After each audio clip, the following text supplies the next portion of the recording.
ሰላም ጤና ይስጥልን አድማጭ ተመልካቾቻችን ጥቅምት 25 2018 ዓ.ም ዕለታዊ መረጃዎችና ዘገባዎችን ይዤ መጥቻለሁ። መረጃና ዘገባዎችን እየተከታተላችሁ አብራችሁ እንድትቆዩ ነው በአክብሮት የምጋብዛችሁ። በዚህ ሰዓት የተለያዩ መረጃዎችን ይዣለሁ። ሁለት ከተሞች በፋኖ ቁጥጥር ስር ገብተዋል። ሁለት ከተሞች በዋና መንገዶች ላይ የሚገኙ በፋኖ ቁጥጥር ስር የገቡት ከረጅም ሰዓታት ውጊያ በኋላ ነው። ይህንን በተመለከተ የማደርሳችሁ ዝርዝር መረጃ ይኖራል። ከአማራ ክልል የግንባር መረጃዎች መካከል ቀዳሚው ነው። እንደዚሁም ደግሞ በተለያዩ አካባቢዎች ያለውን አሁን ሁኔታ በተመለከተ የውጊያ መረጃዎችን፣ ዝርዝር ዘገባዎችን በቅደም ተከተል ወደ እናንተ የማደርስ ይሆናል። እናንተ እየተከታተላችሁ አብራችሁ መቆየትና ሀሳብ አስተያየት ቢኖራችሁ ላይክ፣ ሼር፣ ሰብስክራይብ እያደረጋችሁ አብራችሁ እንድትቆዩ ነው በአክብሮት የምጋብዛችሁ። እንግዲህ በተለይ በመንግስት ባለስልጣናትና በወታደራዊ አዛዦች መካከል የሚደረገው የቃላት ጦርነትና ማስጠንቀቂያ፣ ዛቻ፣ አጸፋዊ ምላሹ በኢትዮጵያ ማዕከላዊ መንግስትና በህወሓት እንዲሁም ደግሞ በኢትዮጵያ መንግስትና በኤርትራ መንግስት መካከል የቃላት ጦርነቶቹ ከዕለት ወደ ዕለት እያየሉ መጥተዋል። ትላንትና የጦር ኃይሎች ኢታማጆር ሹም ፊልድ ማርሻል ብርሃኑ ጁላ ትግራይን በተመለከተና ህወሓትን በተመለከተ የተናገሩት ንግግር በብዙዎቹ እየተቀባበሉት ነው የሚገኘው። እሳቸው ከተናገሩት ቀጥታ ንግግር ጀርባ ምን እየሆነ ነው፣ ምን እየታሰበ ነው የሚለው ወደፊት የሚታይ ቢሆንም ግን አሁን በአንድምታ መረጃዎች ይህንንም የማደርሳችሁ ይሆናል። እንደዚሁም ደግሞ ህዝባዊ ቁጣ ተቀስቅሷል ተብሏል። ህዝባዊ ቁጣ የተቀሰቀሰበትን ምክንያት በተመለከተ እንደዚሁ ዝርዝር መረጃ የማደርሳችሁ ይሆናል። ለዚህ ህዝባዊ ቁጣ ኃላፊነት የሚወስደው አብይ አህመድ ብቻ ነው ተብሏል። ይህንንም በተመለከተ እንደዚሁ ዝርዝር መረጃ የምትሰሙ ይሆናል። በተለያዩ አካባቢዎች እንግዲህ በምዕራብ ጎንደር የኢትዮጵያና ሱዳን ድንበርን ጨምሮ በተለያዩ አማራ ክልል አካባቢ ያሉ የግንባር ዝርዝር መረጃዎችን የማደርሳችሁ ይሆናል። ሀሳብ አስተያየት ካላችሁ በድጋሚ ጥቆማ ዜና@gmail.com የሚለውን ቻናሉ ላይ በዲስክሪፕሽን ዝርዝር ላይ ታገኙታላችሁ። ከዛ ባሻገር በዋትስአፕ፣ በቴሌግራም፣ በሜሴንጀር ብዙ መልእክቶችን እያደረሳችሁ ስለሆነ በእጅጉ አመሰግናለሁ። ከመልእክቶቻችሁ መካከል ማህበራዊ ጉዳዮችን የተመለከተው የኑሮ ውድነት በተለያዩ ከተሞች በሰሞኑን በአንድ ሳምንት ብቻ በአልተገመተ ሁኔታ በከፍተኛ ሁኔታ እየጨመረ ነው።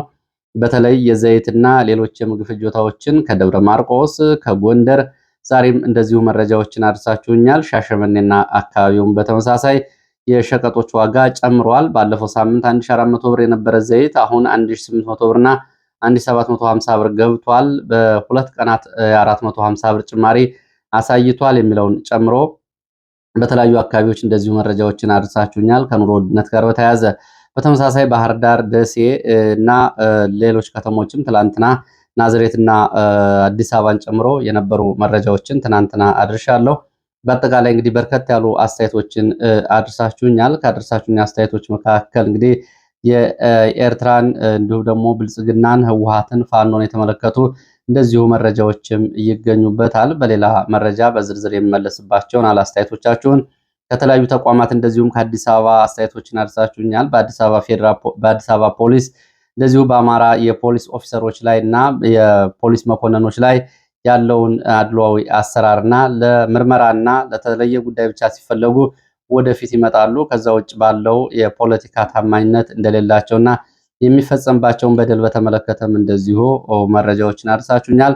ወደ አማራ ክልል ቤተሰብ ለመጠየቅ ሄደው የሚመጡ የፖሊስ ኦፊሰሮች በተለያየ ተልዕኮ ይዛችሁ መጥታችኋል በሚል ትጥቅ ሳይሰጣቸው ለረጅም ጊዜ ወደ ስራ እንዳይመለሱ ተደርጎ ይቆያል።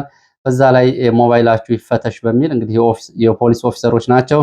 ሞባይላችሁ ይፈተሽ በሚል እንደዚሁ ጫና ውስጥ ይገባሉ። በልዩ ልዩ መንገድ እንቅስቃሴያቸው እንደዚሁ ስለላና ክትትል ይደረግበታል የሚልም እንደዚሁ ከአዲስ አበባ ፖሊስ እያደረሳችሁኝን እንደዚሁ መረጃ አለ። ወደ መረጃዎቹ ነው የሚሄደው። እንግዲህ ወደ መረጃዎቹ ሲሄድ ትላንትና በመንግስት ሚዲያዎች ከተላለፉ መረጃዎች መካከል የመከላከያ የሰሜን ዕዝ 5ኛ ዓመት የተጠቃበትን ጊዜ አስመልክቶ በዝክረ መታሰቢያው ላይ ኢታማጆር ሹም ፊልድ ማርሻል ብርሃኑ ጁላ ያደረጉትን ንግግር ተከትሎ በርካቶቹ ሲቀባበሉት ነበር። የህወሓት የሚዲያ ቡድን አሁንም ፊልድ ማርሻል ብርሃኑ ጁላን በድጋሚ እንማርካቸዋለን በሚል እንደዚሁ ዛቻዎችን ሲያሰሙ ነበር። ከዛ ባሻገር ግን ፊልድ ማርሻል ብርሃኑ ጁላ ህወሓትን በተመለከተ በሰሜን ወሎ ሰሞኑን በነበረው ውጊያ ከፋኖ ሰራዊት ጋር ሆነው ወግቶናል፣ አመራርነት ሰጥተው ወግተውናል፣ እኛ ግን ለዚህ ምላሽ አንሰጥም፣ ትንኮሳ ነው ብለን አልፈነዋል የሚል ንግግር ተናግረዋል። በረጅሙ ንግግራቸው ህወሓትን ለመታገል እየተንቀሳቀሰ ያለው የትግራይ የሰላም ኃይል ተብሎ የሚጠራውን ኃይል ይሄ በእነሱ ድጋፍ እንዳለውም እንደዚሁ በቀጥታ በተዘዋዋሪ ገልጸዋል። ለዚህ ቡድን ድጋፍ እና ለትግራይ ወጣቶች ባቀረቡት ጥሪ ይህንን እንግዲህ አበረታተዋል። ቀጣይ ጦርነት እንግዲህ እንደሚኖርም የሚያመላክት ጥሪ ነው እና መልእክት ነው የትላንቱ። ከዛ ባሻገር እንግዲህ የትግራይ ህዝብም ህወሓትን እንዲታገለው ጥሪ አቅርበዋል። አሁን ቀጣይ ጦርነት የሚኖር ከሆነ የትግራይ ህዝብ ከዚህ በላይ የሚሸከመው ነገር አይኖርም፣ ይበቃል። የትግራይ እናቶች ልጆቻቸውን እየተቀሙ ለህወሓት ስልጣን ማስጠበቂያ ሊሞቱላቸው አይገባም የሚል ንግግሮችን ተናግረዋል። ይህ እንግዲህ እንደ አቋም ሲለካ ከህወሓት ጋር አሁንም ወደ ጦርነት የመግባት እድላቸው እነ ፊልድ ማርሻል ብርሃኑ ጁላ ሰፊ መሆኑን ይገልጻል። ባለፈው ሳምንት እንግዲህ ከአሰብ ወደ መቀሌ፣ አሁን የትላንቱ ንግግር ወደዛ አቅጣጫዎቹና ቀስቶቹን እየሰደረ ነው። ለማንኛውም እንግዲህ ለትግራይ እየተደረገ ያለውን ትግል በተመለከተ እነ ፊልድ ማርሻል ብርሃኑ ጁላ በቀጥታም በተዘዋዋሪ የሚያደርጉትን ድጋፍ ገልጸዋል። አዲስ የህወሓትን ቡድን ጉጅሌ ሲል ገልጸውታል። ከአሁን በፊት አብይ አህመድ ጁንታ የሚል ስያሜ ሰጥቶት ነበር። አሁን ደግሞ ፊልድ ማርሻል ብርሃኑ ጁላ የህወሓትን ቡድን ጉጅሌ ብለውታል። እንግዲህ ቃሉም ትግረኛ ይመስላል፣ ጉጅሌ ሲሉ ገልጸውታል። ወደ ሌሎች መረጃዎች ሲሄድ እንግዲህ የዓለም አቀፍ ዲፕሎማቶች ጋር ውይይት መደረጉን ከናይሮቢ አካባቢ የወጡ መረጃዎች ይገልጻሉ። ስለ ፋኖ ትግል ማብራሪያ ለዓለም አቀፍ ዲፕሎማቶች መደረጉን የመረጃ ምንጮቹ ገልጸዋል። መቀመጫቸውን በኬንያ ናይሮቢ አድርገው በምስራቅ አፍሪካ ጉዳዮች የተለያዩ ተልዕኮ ያላቸው እንዲሁም ደግሞ በምስራቅ አፍሪካ ሀገራት የጸጥታ ጉዳይ ላይ ለሚሰሩ ዲፕሎማቶች ነው ማብራሪያ የተሰጠው። በዚህም እንግዲህ በፌዴራል መንግስትና በፋኖ መካከል ስላለው ጦርነት በአንድ በጎ ፈቃደኛ ቡድን ማብራሪያ መሰጠቱን እየደረሰ መረጃ ያሳያል።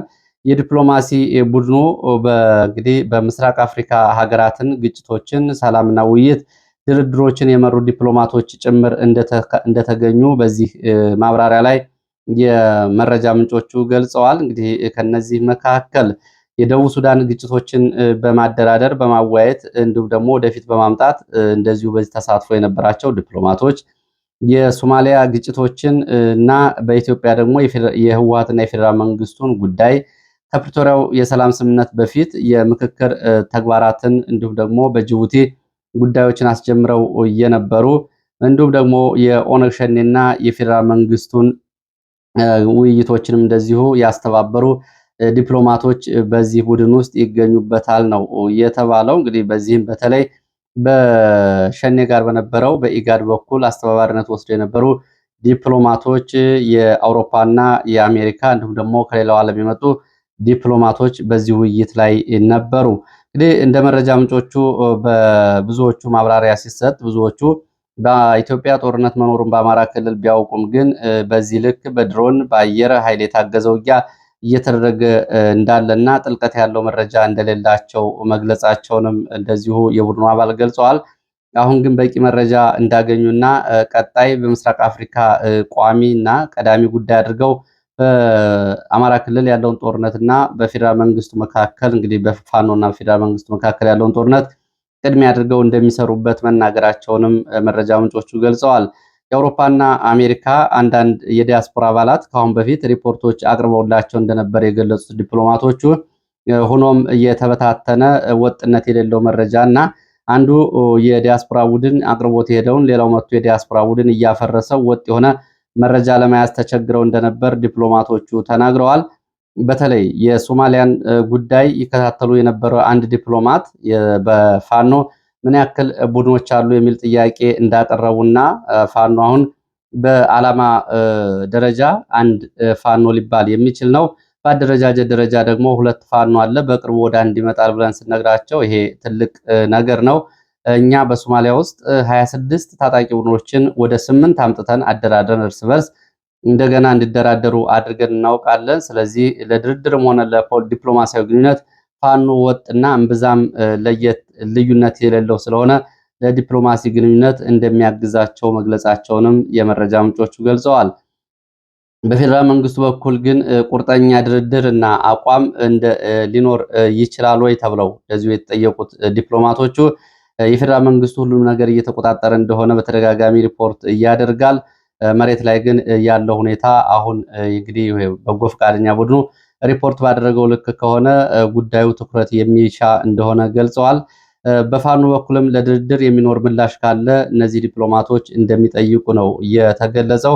በፌዴራል መንግስቱ በኩልም እንደዚሁ በህዝብ ላይ እየደረሰ ያለውን ጉዳይ ግምት ውስጥ በማስገባት ትልልቅ አበዳሪ ሀገራት ጫና እንዲያደርጉበት ይደረጋል። በፋኖ በኩልም ለዚህ ምላሽ ይፈለጋል ሲሉ መናገራቸውን መረጃ ምንጮቹ ገልጸዋል።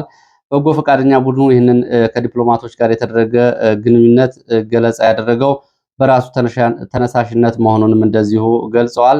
በቀጣዩ 2026 የፈረንጆቹ ዓመት የመጀመሪያዎቹ ወራት እንደዚሁ በድጋሚ በጎ ፈቃደኛ ቡድኑና ዲፕሎማቶቹ ጋር ውይይትና ግንኙነት እንደሚያደርጉ የመረጃ ምንጮቹ ይህንን ጨምረው ገልጸዋል። እንግዲህ ከናይሮቢ በቀጥታ ወደ ምስራቅ ኢትዮጵያ የሚወስደን መረጃ ላስከትል። ሰሞኑን አብይ አህመድ በፓርላማ ያደረጉትን ንግግር ተከትሎ በምስራቅ ኢትዮጵያ በድሬዳዋ፣ በጅጅጋ፣ በኦጋዴን እና በጎዴ አካባቢዎች ያለው ሁኔታ እንግዲህ ህዝባዊ ቁጣን አዝሎ እየመጣ ነው። የፓርላማ ንግግራቸውን ተከትሎ በሶማሌ ማህበረሰብ የተቀሰቀሰው ቁጣ ከዕለት ወደ ዕለት እየጨመረ መጥቷል። የሶማሌ ማህበረሰብ ተወካዮች በዚህ ጉዳይ ላይ ድሬዳዋ፣ ጅጅጋ፣ ጎዴ ላይ ስብሰባ አድርገዋል። የአብይ አህመድ ንግግርንም አውግዘዋል። በአዳራሽ ውስጥ በሶማሌ በተላለፉ ሚዲያዎች ይህንን ድርጊት አውግዘዋል። አብይ አህመድ በአስቸኳይ ይቅርታ እንዲጠይቅ እና የሶማሌን ህዝብ ይቅርታ እንዲጠይቅ ጠይቀዋል። ድሬዳዋ የኦሮሞ ሆኖ አያውቅም። አብይ አህመድ ንግግር እንግዲህ በአብይ አህመድ ንግግር ምክንያት ለሚቀሰቀሰው ቀውስና የሶማሌ ወጣቶች ለሚወስዱት ያጸፋው የቁጣ እርምጃ አደጋውን አብይ አህመድ ኃላፊነቱን ይወስዳል ሲሉ ቃል በቃል ነው የተናገሩት። ትላንትና በድሬዳዋ ሸሪፋ ሆቴል የሶማሌ አባቶች፣ የወጣቶች፣ የፖለቲካና እንዲሁም ደግሞ የሃይማኖት ተወካዮች በተገኙበት ስብሰባ ላይ የሶማሌ ጎሳዎች ድሬዳዋ የኢሳና የጉርጉራ እንጂ የኦሮሞ ሆኖ አያውቅም የሚል አቋም አንጸባርቀዋል። አብይ አህመድ ይህንን ድሬዳዋ የኦሮሞ ሆኖ ያውቃል የሚለውን በህልሙ ነው ወይ የተመለከተው የሚል ቃል በቃል ከስብሰባው ላይ የተነሳ ነው። ኦሮሞ ቃል በቃል ወደ ድሬዳዋ የሚመጣው በባቡር ተሳፍሮ እንቁላልና ወተት ለመሸጥ ነው። እንቁላልና ወተት ሽጦ ሲጨርስ በመጣበት ባቡር ተመልሶ ወደ አገሩ ይሄዳል። ድሬዳዋ የኢሳና የጉርጉር ብቻ ነች የሚል አቋም አንጸባርቀዋል። አብይ አህመድ አገር እንዲመራ እንጂ ብጥብጥ እንዲመራ አይፈለግም። አሁን የሶማሌ ተራ አስተዳደር ስለደረሰ ብጥብጡ ዓላማ ምንድነው? እኛ ገብቶናል ነው የሚሉት የሶማሌ ወጣቶች። እንግዲህ አሁን ድሬዳዋ ከተማን እያስተዳደሩ ያሉት በኦህዴድ በኩል የተወከሉት ከድር ጁሃር ናቸው። እሳቸውን በተመለከተ ባለፈው ህገወጥ ሚሊሻ እያሰለጠኑ እንደሆነ በዚህ ሚዲያ መጋለጡ ይታወቃል። ያንን ተከትሎ እንግዲህ በድሬዳዋ አካባቢ ያለው ሁኔታ በጥብቅ ክትትል ውስጥ ነው የሚገኘው። በወቅቱ ህገወጥ ሚሊሻ ማሰልጠናቸውን ተከትሎ የሶማሌ ብልጽግና ተወካዮች አቶ አደም ፋራህና አቶ አህመድ ሺዴ ደውለው ምን እያደረክ ነው? እየሰራ ያለውን ስራ እኛ እናውቃለን ብለውት ነበር።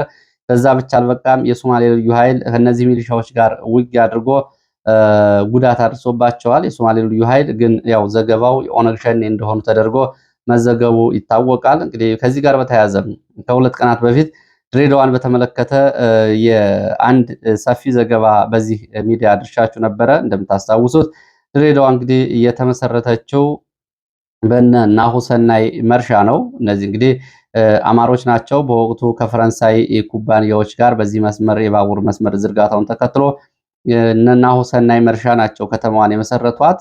ከተማዋ ምስረታ ጀምሮ እስከዛሬ ድረስ የነበረውን አስተዳደር በተመለከተ ከአፄ ኃይለሥላሴ እስከ ደርግ፣ ከደርግ እስከ ወያኔ ሽግግር፣ ከወያኔ ሽግግር እስከ 1996ቱ እንደዚሁ የድሬዳዋ የፖለቲካ ነፃነትና ቻርተሩን በተመለከተ እና አሁን አብይ አህመድ እስከተናገረው ንግግር እንዲሁም ደግሞ በመሃል ኦሮሞ 5 ዓመት ሶማሊያ 5 ዓመት ከተማዋን ሁለት ዓመትም እንደዚሁ በፈረቃ ያስተዳድሩ የሚለው የአባይ ፀሐዬ የፌዴራል ጉዳዮች ውሳኔ ጨምሮ ድሬዳዋ በኦሮሞ ስር ሆና እንደማታውቅ በዝርዝር ማስረጃዎች ከሁለት ቀናት በፊት መረጃ ቀርቧል። ከዚህ ጋር በተያያዘ እንግዲህ ቁጣ እየተቀሰቀሰ ነው። እንግዲህ በዚህ ምክንያት አብይ አህመድ በአስቸኳይ ይቅርታ የማይጠይቅ ከሆነ በሶማሌ ከተሞች በሁሉም ተቃውሞ ጥሪ የአደባባይ ተቃውሞ ሰልፍ ጥሪዎች ይደረጋሉ ነው የተባለው። አሁን ደግሞ የኦሮሞ አክራሪ ሚዲያዎች ደግሞ እንኳን ድሬዳዋ ጅጅጋም የሶማሌዎች አይደለም የሚል ቅስቀሳ ጀምረዋል። በነገራችን ላይ እንግዲህ ከገጽታ በተለይ ከስነሰብ ጥናት ጋር በተያያዘ የሚደረጉ ጥናቶች እንደሚያሳዩት በተለይ በምስራቅ ኢትዮጵያ ቀጠናዎች የኦሮሞ ጎሳዎች በ16ኛው ክፍለ ዘመን መጨረሻ አካባቢ ወደ ኡጋዴን እና ወደ ምስራቅ ኢትዮጵያ ከዚህ ከቦረና ቆላማ አካባቢዎች እና ከባሌ ቆላማ አካባቢዎች ከመስፋፋታቸው በፊት አዋሽ ድረስ ባሉት ቀጠናዎች የሶማሌ ጎሳዎች በብዛት ይኖሩ እንደነበር ታሪክ መረጃዎችም ይህንን ነው የሚያሳዩት። አሁን እንግዲህ በኦሮሞዎቹ በእነ አብይ አህመድ ፍላጎት አዲስ አበባም ችግር ውስጥ ነው። ሸገር ከተማ ተብሎ ታንቆ ተይዟል። ሐረር ችግር ውስጥ ነው ያለው። ሐረር እንግዲህ ሌላ ፖሊስ እና ሌላ ምክር ቤት በክልሉ ላይ ኦህዴድ አቋቁሞበታል። ድሬዳዋ ላይ ያለው ሁኔታ ይሄን የሚያሳየው በሞያሌ ከተማና ወደ 300 የሚደርሱ ቀበሌዎች ደግሞ በአዋሳኝ አካባቢ ያለው ውጥረት ይህንን ያሳያል። ለማንኛውም አብይ አህመድ ኃላፊነቱን እንዲወስድ ብለዋል ሶማሌዎቹ። አብይ አህመድ ኃላፊነቱን ይውሰድ ብለዋል። ቀጣይ ደግሞ ለምንወስደው እርምጃና ለሚደርሰው ጉዳት ከአብይ አህመድ በላይ ተጠያቂ የለም። በህልሙ ነው ወይ ያየው? ብጥብጥ ሊመራ ነው ወይ? የሚሉ የተለያዩ ንግግሮችን ተናግረዋል።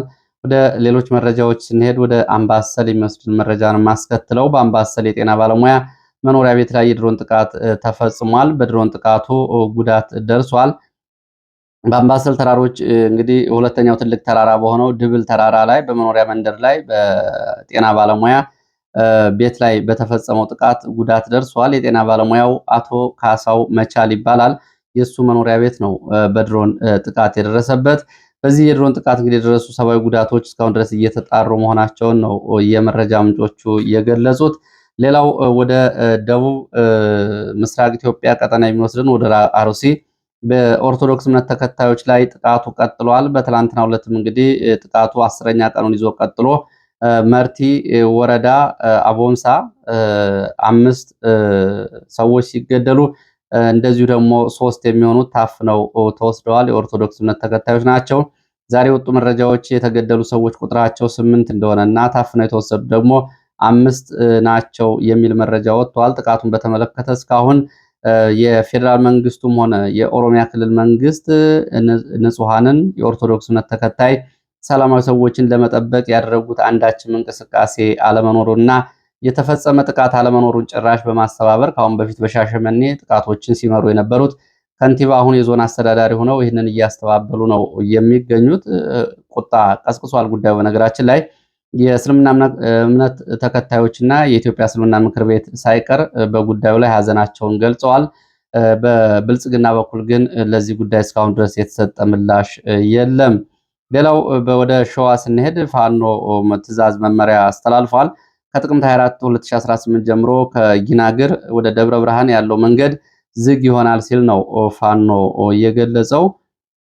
ከአምቡላንስ ውጭ የትኛውም ተሽከርካሪ እንዳይንቀሳቀስ ፋኖ በመግለጫ በሰጠበት መመሪያው ይህን አሳውቋል። ይህ የሆነው ወደ አሳግርት የሚያስገቡ መንገዶች በብልጽግና መዘጋታቸውና የአካባቢው ማህበረሰብ ለማህበራዊ ኢኮኖሚያዊ ጫና በመዳረጉ ተከትሎ ነው። እነዚህ መስመሮች የተዘጉት በብልጽግና ከጊናግር ወደ ታሞ ጎራዴ፣ ከጊናግር ወደ አሳግርት ቀያፈር፣ ጌልጌል እንዲሁም ደግሞ ከጊናጊር ወደ ሆና ሚጢ፣ ከጊናግር ወደ ሰኞ ገበያ፣ ሐሙስ ገበያ፣ ጽጌረዳ፣ ጫጫ፣ ደብረ ብርሃን ጨምሮ እነዚህ መስመሮች መዘጋታቸውን ተከትሎ ፋኖም ባጸፋው ይህ መንገድ እስኪከፈት ድረስ ይህንን ክልከላ አድርጓል። መንገዱ ዝግ ሆኖ ይቆያል። ይህንን ትዕዛዝ ተላልፈው የሚገኙ ካሉ ኃላፊነቱን ራሳቸው ይወስዳሉ ሲል የአማራ ፋኖ ብሔራዊ ኃይል ደቡብ አማራ ቀጠና ሳምነው ዕዝ በአሰራጨው መግለጫ ይህንን ገልጿል። ወደ ሰሜን ምዕራብ ኢትዮጵያ ወደ ምዕራብ ጎንደር የሚወስድ መረጃ ሳስከትል መተማ አካባቢ አዲስ ወታደራዊ እንቅስቃሴ አለ። ከምዕራብ አርማጭሆ ከአብራጅራ ከተማ ወደ መተማ ወረዳ ደለሎና ሽመለ ጋራ ዛሬ በርካታ ኃይል እንቅስቃሴ አድርጓል። ይህንን ተከትሎ በአካባቢው ውጥረት አለ። አጋሞ ተብላ የምትጠራው ቦታም እንደዚሁ የመንግስት ኃይል ዛሬ ሌሊት ስለመግባቱ የገለጹት የመረጃ ምንጮች ውጥረቱ ቀጥሏል። በተለይ ደለሎ ቁጥር 1 እና ቁጥር 5 ወደ ሱዳን መውጫ ኮሪደሮችን የመንግስት ኃይል መልሶ ለመያዝ ነው፣ የሱዳንን ግንባር ለመዝጋት ይህንን እንቅስቃሴ እያደረገ ያለው። እስካሁን ድረስ በአካባቢው ውጥረት ነው፣ የተለየ ነገር የለም። ወደ ሌላው ውጊያዎች እየተደረጉባቸው ካሉ አካባቢዎች መካከል አዊ ዞን እና ምዕራብ ጎንደር ዞን የጃዊ እስከ ቋራ ቀጠና ያለው ነው። ትላንት በጃዊ ፈንድቃ ከተማ የነበረው ከባድ ውጊያ ከሰዓት በኋላ ቆሟል። በትላንቱ ውጊያ እንግዲህ ታንክ እና ኦራልን ጨምሮ ጉዳት ደርሷል። በአርፒጂ ጥቃት ተፈጽሞ ከፍተኛ ወታደራዊ ኪሳራ ደርሷል። ፋኖ ፈንድቃ ከተማን ሙሉ በሙሉ ተቆጣጥሮ ነበር። ዛሬ ፋኖ ከተማውን ለቆ ወጥቷል። የመንግስት ኃይል ደግሞ እንደገና ከተማዋን ይዟል ያሉት የመረጃ ምንጮች ዛሬ ውጊያው ቆሟል። ሆኖም እንግዲህ ከጃዊ ፈንድቃ ወጣ ብሎ በሚገኝ ሰዋታም ተብሎ በሚጠራ ቦታም በተደረገው ውጊያ ሰብአዊ፣ ቁሳዊና ወታደራዊ ኪሳራ ደርሷል። የደረሰው ጉዳት በዝርዝር አልታወቀም። እንደ ፋኖ የመረጃ ምንጮች ከሆነ ግን ከ24 በላይ የመንግስት ኃይል ጉዳት አስተናግዷል ብለዋል። እንግዲህ የጉዳቱ መጠን በዝርዝር አልተገለጸም። ኳይንታ ተብሎ በሚጠራ ቦታም እንደዚሁ በዚሁ ጃዊ የደፈጣ ጥቃት ተፈጽሟል።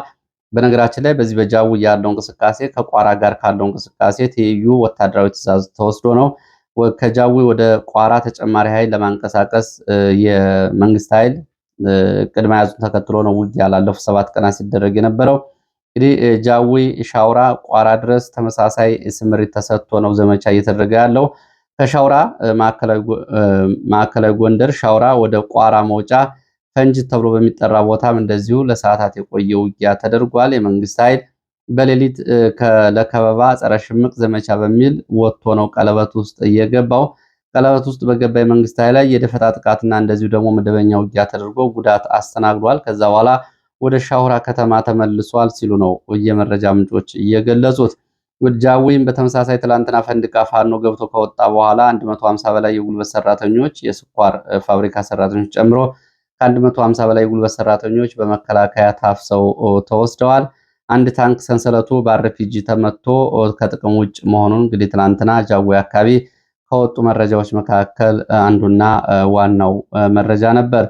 ወደ ሌሎች መረጃዎች ሲሄድ ፋኖ ሁለት ከተሞችን በቅርብ ርቀት የሚገኙ ሁለት ከተሞችን የወረዳ ከተሞችን ተቆጣጥሯል። አንደኛው በሰሜን ወሎ አሁን ተገኝ ጋዞ ወረዳ የዋና ከተማዋን ስታይሽ ከተማን ነው። ፋኖ የወረዳው የጋዞ ወረዳን ዋና ከተማ ሌሊቱን በፋኖ ቁጥጥር ስር ያደረጋት ከበባ ካደረገና እንደዚሁ ደግሞ ከግማሽ ሰዓት ጀምሮ ውጊያና ተኩስ ከተደረገ በኋላ ነው። ፖሊስ ጣቢያ፣ ሻሪያ ገነት መውጫና ጤና ጣቢያ አካባቢ ሌሊቱ እንደዚሁ ውጊያዎች ተደርገዋል። የመንግስት ኃይል በፋኖና በመንግስት ኃይል በፋኖ በሲቪሊያን ላይ የደረሰ ጉዳት በዝርዝር እየተጣራ ነው። አሁን ይሄ ከወልዲያ ጋሸና ባለው መስመር ውስጥ የምትገኘው ስታይሽ በፋኖ ቁጥጥር ስር ገብታለች። አብዛኛው የመንግስት ኃይል ወደ ኋላ ወደ ሐሙሲትና እንዲሁም ደግሞ ወደ ጋሸና ነው ያፈገፈገው ወይም ደግሞ የሸሸው ብለዋል።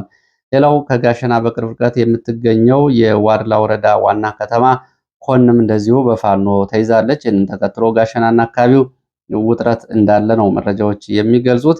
ከጋሸና በቅርብ ርቀት የምትገኘው ኮን ከተማ ትላንትና ረፋድ ጀምሮ በፋኖ ቁጥጥር ስር ገብታለች። ከሮቢት እስከ ኮን ከተማ ድረስ ውጊያ ከተደረገ በኋላ የመንግስት ኃይል እና የብልጽግና የፖለቲካ ባለስልጣናት ወደ ጋሸና ወታደራዊ ካምፖች ሸሽተዋል። ይህንን ተከትሎ የጋሸና ከተማ ዙሪያ ውጥረቶች እንዳሉ መረጃዎቹ ይገልጻሉ። ጋሸና ከተማ ዙሪያ ጋሸና ሚካኤል ቤተክርስቲያን፣ መብራት ኃይል እና ወደ ኮን መውጫ ባሉ ተራሮች አካባቢ አሁን ከፍተኛ ውጥረት አለ። የመንግስት ኃይል ከምሽት ጀምሮ በተጠንቀቅ ነው ቁሞ ያደረው። በአካባቢው ውጥረት አለ። ወደ ኮን የሰዎች እንቅስቃሴ ሁሉ እንዳይደረግ ታግዷል ነው የተባለው። እንግዲህ ጋሸና በወታደራዊ ስትራቴጂክ ቦታነቷ ያላትን ጠቀሜታ በተመለከተ ከአሁን በፊት ከህወሓት ጋር በነበረው ጦርነት ይህን መረጃዎችን ትከታተሉ የነበራችሁ አሁንም ሰሞኑን በጋሸና ዙሪያ በነበሩ ውጊያዎች ከቦታው አስፈላጊነት አንጻር የተገለጹ ገለጻዎችን ታስታውሳላችሁ። ከጋሸና ወደ ወልዲያ ደሴ ወይም ደግሞ አለማጣ መቀሌ፣ ከጋሸና ወደ ኮን ወገል ጤና ደሴ ወይም ደግሞ ወደ ምዕራብ ወሎ መቅደላና አማራ ሳይንት እንዲሁም ደግሞ ከጋሸና ወደ ላሊበላ ሰቆጣ ኮረም መቀሌ ወይም ደግሞ ሰቆጣ አበርገሌና ወደ መቀሌ ወደ ተንቤን እንዲሁም ደግሞ ከጋሸና ወደ ነፋስ መውጫ ደብረታቦር እንግዲህ ወረታ ባህር ዳር አላያም ጎንደር የሚወስዱ መንገዶችን የምታገናኝ ቦታ ነች። እንግዲህ ቦታ ላይ ነው ዙሪያ ነው ውጥረት ያለው። ሌላው ወደ ባህር ዳር ዙሪያ የሚወስድ መረጃ ነው። ባህር ዳር ዙሪያ መራዊ ሜጫ መራዊ ከተማ በሚሊሻ አባላት ላይ ድንገተኛ የደፈጣ ጥቃት ተፈጽሟል። በጥቃቱ በሚሊሻ አባላት ላይ ጉዳት ደርሷል። በዚህ ቀጠና በተመሳሳይ ከቆጋ ወደ ሐሙሲት መስመር እንደዚሁ ለዘመቻ ሲንቀሳቀስ በነበረ የመንግስት ኃይል ላይም እንደዚሁ የደፈጣ ጥቃት ተፈጽሟል። የደረሰው ጉዳት ግን በዝርዝር አልታወቀም። ሌላው ወደ ግንባር መረጃዎች እመለሳለሁ። ግን በመሃል ብሔራዊ ተሃድሶ ኮሚሽን የሚባለው የተቋቋመው ኮሚሽን ሪፖርቶቹ ይገምገሙ የሚል አስተያየት መስጠት እፈልጋለሁ። ሁላችሁም ልትከታተሉት ልትመለከቱ ትችላላችሁ። ይሄ ብሔራዊ ተሃድሶ የሚባለው ኮሚሽን የሚያወጣውን ሪፖርት የማያውቅ የሚሰራውና የሚያስቀምጣቸውን አሃዛዊ መረጃዎች ጭምር የማይጠነቀቅ እንዲሁም ደግሞ ሰዎች ምን ይላሉ መሬት ላይ ያለው ሳቅ ይህን ያመላክታል ወይ ብሎ ደንታ የሌለው ነው ይሄ ኮሚሽን። ኮሚሽኑ እንግዲህ 80 ሺህ ታጣቂዎችን ከአፋር ከአማራና ከኦሮሚያ ክልል ወደ ማህበረሰቡ ቀላቅያለሁ ብሏል። በተለይ ትግራይ ክልል እንግዲህ 65 ሺህ ታጣቂዎችን መልሻለሁ ማለቱ ይታወቃል። አሁን ትግራይ ከባለፈው የካቲት ጀምሮ አንድም ሰው ትጥቅ እየፈታ አይደለም። በአንጻሩ አዳዲስ ታጣቂዎች እየሰለጠኑና እየተመለመሉ ወታደራዊ ስልጠና እየወሰዱ ነው። እሱ ግን ይህንን አድርጌያለሁ ብሏል። በአሃዛዊ መረጃዎች ይረጋገጥ። ከዛ በአንደኛ ሩብ ዓመት አሁን በተያዘው ሩብ ዓመትም 20 ሺህ ታጣቂዎችን ከአማራና ትግራይ እንደዚሁ ወደ ተሃድሶ አስገብቻለሁ። አንደኛ ሩብ ዓመት ማለት በኢትዮጵያ መንግስት የበጀት አቆጣጠር ሐምሌ፣ ነሐሴና መስከረም ማለት ነው። ከሐምሌ 1 እስከ መስከረም 30 ድረስ 20 ሺህ ታጣቂዎችን ከአማራ ክልልና ከትግራይ እንደዚሁ ወደ ተሃድሶ ወይም ደግሞ ወደ ማህበረሰቡ ቀላቅያለሁ ብሏል። ይሄ በፍጹም ውሸት ነው። በአማራ ክልል እንግዲህ የምን ያክል ታጣቂዎች ለመንግስት እጅ ሰጥተዋል የሚለው እንኳ ወደ 100 እንኳ የሚጠጋ አይደለም በአሃዛዊ መረጃ። በትግራይ ክልልም እንደዚሁ ቆሟል። መቀጠል አለበት የሚል ጥያቄ እኮ ነው የህወሓት ታጣቂዎች አደባባይ እየወጡ። ስለዚህ ይሄ ሪፖርት ከየት ነው የመጣው ይገምገም የሚለውና በነገራችን ላይ የተሃድሶ ኮሚሽን የህወሓት ታጣቂዎች ትጥቅ ፈተዋል በሚል አሮየ ብሬን እና አሮየ ስናይፐር እንዲሁም ደግሞ አሮየ የተገጣጠሙ ብረቶችን ካሳይም በኋላ አሁን ህወሓት ከሽሬ ወደ ሽራሮ በሚወስደው አዲነብሮ በሚባለው ቦታ ላይ እንኳ በአንድ መኖሪያ ግቢ 4 ዘመናዊ መድፎችን አስቀምጦ ነው የሚገኘው። ይሄ የተሃድሶ ኮሚሽን እንዲህ አይነት ሪፖርት ነው የሚያቀርበው። ሌላው የብልጽግና ባለስልጣናት መገደላቸውን የሚገልጽ መረጃ ነው። በኦሮሚያ ክልል ሰላሌ ቀጠና የአያጉሌ ተብሎ የሚጠራ ወረዳ የብልጽግና የአደረጃጀት ኃላፊ ወረዳው አደረጃጀት የፖለቲካ ኃላፊና 4 የቀበሌ አስተዳደር አባላት ተገድለዋል። ጥቅምት 22 2018 ነው የተገደሉት። በጥቃቱ ሌላ አንድ የፖሊስ ኃላፊም ተገድለዋል ተብሏል። ከዛ ባሻገር የሚሊሻ አስተባባሪም እንደዚሁ በዚሁ ጥቃት ተገድለዋል። ቁጥራቸው ያልታወቁ የሚሊሻና የፖሊስ አባላት እንደዚሁም ስለመሞታቸው ተገልጿል። ሌሎች ባለስልጣናትም ተይዘው ተወስደዋል። ከዚህ በፊት 8 ባለስልጣናት በዚህ ወረዳ በኦነግ ሸኔ ታጣቂዎች መገደላቸው ይታወቃል። ይህ እንግዲህ ከአዲስ አበባ በስተ ሰሜን አቅጣጫ ወደ ሰላሌ መስመር ባሉ ወረዳዎች ነው ይሄ የሆነው። ሌላው የራያ ቀጠና አካባቢን በተመለከተ በትላንትናው ዕለት የህወሓት ምክትል ሊቀመንበር አማኑኤል አሰፋ ለሰጡት የተሳሳተ መረጃ የራያ ወሎ ማንነት አስመላሽ ኮሚቴ ምላሽ ሰጥቷል። በምላሻቸው አማኑኤል አሰፋ ስላለማጣ የተናገሩት በፍጹም ስህተት ነው ብለዋል። አማኑኤል አሰፋ ከአማራ ክልል 40 ሺህ ሰው መጥቶ አለማጣ ከተማ ሰፍሯል የሚል ንግግር መናገራቸውን ተከትሎ እንደውም በህወሓት ወረራ ምክንያት ካለማጣ 55 ሺህ ሰው ተፈናቅሎብናል፣ የከተማውን አጠቃላይ ሁኔታ ለመግለጽ ያክል በሚል ይህንን መልእክት አስተላልፈዋል። አለማጣ ከተማ 120 ሺህ ህዝብ የሚኖርበት ከተማ ሲሆን ከዚህ ውስጥ 1560 እንግዲህ ከ120 ሺህ ህዝብ 1560 የሚሆኑ ከትግራይ እየመጡ ይገኙበታል። እነዚህ 1500 የነበሩት ተፈናቅለው የነበሩትም ተመልሰዋል። እነሱ ብቻ ሳይሆኑ አዲስ ሰፋሪም በህወሓት መጥቷል። ታጣቂውም እንደዚሁ ቦታ ይሰጣቸዋል በሚል ከትግራይ መጥቶ ባለማጣ የተለያዩ የመንግስት ትምህርት ቤቶችና የመንግስት ተቋማት ሰፍሮ ይገኛል። በካምፕ ያለውና መሬት እንሰጣችኋለን ተብሎ ከትግራይ የተለያዩ አካባቢዎች የመጣው ታጣቂ አሁን እየተሰላቸ እንደውም አንዳንዱ ወደ ትግራይ እየተመለሰ ነው ብለዋል። የማንነት አስመላሽ ኮሚቴው በራያ ቀጠና ምንም አይነት የስነ ህዝብ ማዛባት አልተደረገም ሲልም ይህንንም ገልጿል። ወልቃይት ላይ እንደተደረገው ህወሓት ከትግራይ አምጥቶ በራያ ቀጠና በገጠር አካባቢ ያሰፈረው የለም። ለፖለቲካ፣ ለጸጥታ፣ ለአስተዳደር እንዲሁም ደግሞ ለኢንቨስትመንት በሚል ከትግራይ አካባቢ የመጡ የተወሰኑ ሰዎች አሉ። ከዛ ውጭ ግን አለማጣ ከተማ፣ ራያ ባላን ጨምሮ በራያ ቀጠናዎች አንድም የዲሞግራፊ ወይም ደግሞ የህዝብን ማዛባት ቁጥር አልተሰራም ነው ያለው። አሁን ህወሓት ባለስልጣናት ይህንን የተሳሳተ መግለጫ የሚያስተላልፉት ራያ አለማጣ ከተማ የህወሓት ተቀባይነት ከዜሮ በታች ስለወረደ እና የህወሓትን ህዝብ አንቀበልም ስላለ ይህንን እያለ ያለው የራያ አለማጣ ህዝብ አይደለም የሚል ለአባላቶቻቸው የተሳሳተ መረጃ ለመስጠት ታስቦ ነው። እውነታው ግን ይሄ ነው፣ ሁሉም ሊያውቀው ይገባል ሲሉ ነው እንግዲህ ለኢትዮ ፎከስ አንድ የማንነት አስመላሽ ኮሚቴ አባል ይህንን የተናገሩት። ሌላው አለማጣ በሁለት ወር ብቻ ከ250 በላይ ታጣቂዎች የህወሓት ታጣቂዎች ጠፍተዋል ተብሏል። እነዚህ የጠፉት ታጣቂዎች መሳሪያቸውን ሽጠው አንድም ወደ ሳውዲ አረቢያና አረብ ሀገራት፣ ሁለትም ወደ መሀል ሀገር ወደ አዲስ አበባ እየጠፉ ናቸው ተብሏል። ይህንን ተከትሎ ህወሓት የታጣቂ ኃይልና የግንባር ስምሪት ለውጥ እንዲደረግ አዟል። በተለይ የራያ ተወላጅ የሆኑ ወደ ሽሬና ዛላምበሳ ቀጠና እንዲሄዱ ስምሪት ለውጥ እንዲደረግም ትዕዛዝ ሰጥቷል። ወደ ትግራይ ሰላም ኃይሎች የሚቀላቀለውን ሳይጨምር ነው ይሄ አሃዛዊ መረጃ። እንግዲህ ለዚህ ሰዓት ያስኳቸው የተለያዩ መረጃዎች እነዚህን ነው የሚመስሉት። ከተለያዩ አካባቢዎች በማሰባሰብ ወደ እናንተ ሳደርስ ቆይቻለሁ። ስለተከታተላችሁ በእጅጉ አመሰግናለሁ። በሌላ ተመሳሳይ መርሃ ግብር እስከምንገናኝ ድረስ